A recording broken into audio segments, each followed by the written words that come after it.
Pandesal ba yan? Hmm. Sino nagbigay?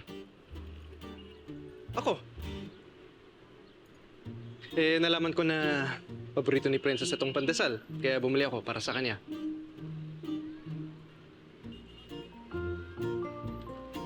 Hindi!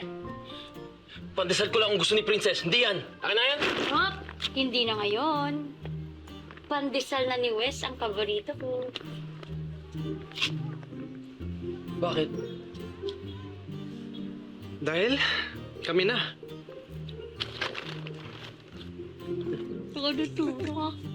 Ano sabi mo? Sabi niya, kami na. Si Princess at Wes, mag-boyfriend na. Hindi! Hindi! Hindi! Miko!